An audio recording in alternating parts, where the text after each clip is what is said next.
Guys, yung bango, kaluskisan mo lang natin to. Silin lang natin yung gilid. Tanggalin muna natin yung hasang. Yung flat. Ingatan lang natin yung skin ng bangus. Hindi siya mabutas. Ayan, baka kaya. Tingnan lang natin. Hanggang sa pinakatatlo.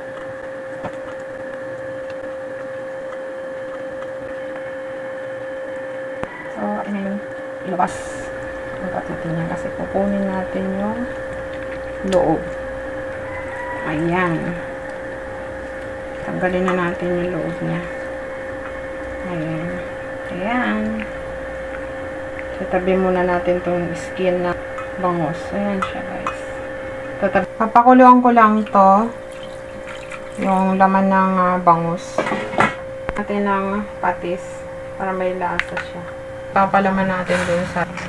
Ayan, okay na yan. Palalamigin ko lang yan. Okay, oil. Tayo ng bawang. Sibuyas. Tapos, rotate lang natin. Then, yung red bell pepper. Ay, palaman doon sa relleno ng bangus.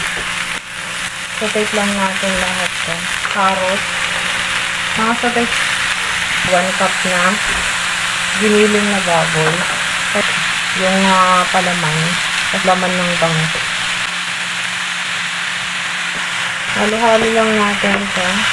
Iuna ko muna yung baboy. Doon sa bangus. Naipakulo ko na yun. Kaya madali na lang yun isote. Luluto. Bangus na hinimay ko at inalisan ko ng mga bones niya or mga tinik. For the soy sauce, 1 teaspoon of fish sauce, oyster sauce, 1 teaspoon, mga 1 teaspoon din. 1 teaspoon of seasonings. Hahalo-haloin lang natin to.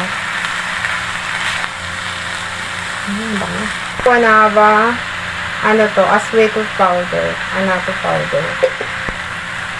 Halo-haloin lang natin to. Then, already done na siset. Okay lang natin ito. Then, palalamigin natin bago natin ilagay doon sa balat ng bangus. Soy sauce. Ito. Anato powder.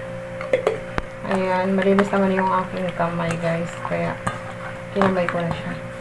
Marinate lang natin to parang lasa. Kamayin na lang natin. Pagkain lang naman namin to, guys. Papasok lang natin to doon sa loob. Ulitin lang natin yung isa pa ganito. Ito na, guys, ready na siya para i-fry. Kung hindi nyo naman to lulutuin agad, pwede nyo ilagay muna sa ref.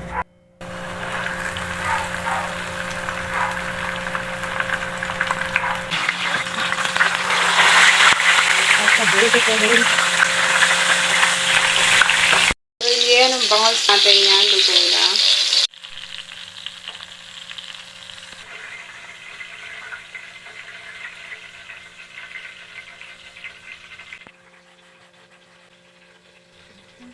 Ito serve nyo, guys, yung ating rellenong bangus. So good.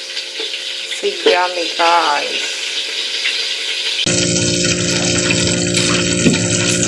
Delicious. Yummy. Rellenong bangus. Homemade. Ginawa ko to. Subukan nyo itong recipe na to, guys. Talaga magugustuhan nyo yung lasa niya. Yummy. Yummy. Thank you, guys, for watching. Please subscribe to my YouTube channel and follow my Facebook page. If you buy something, please click the yellow basket in my TikTok shop.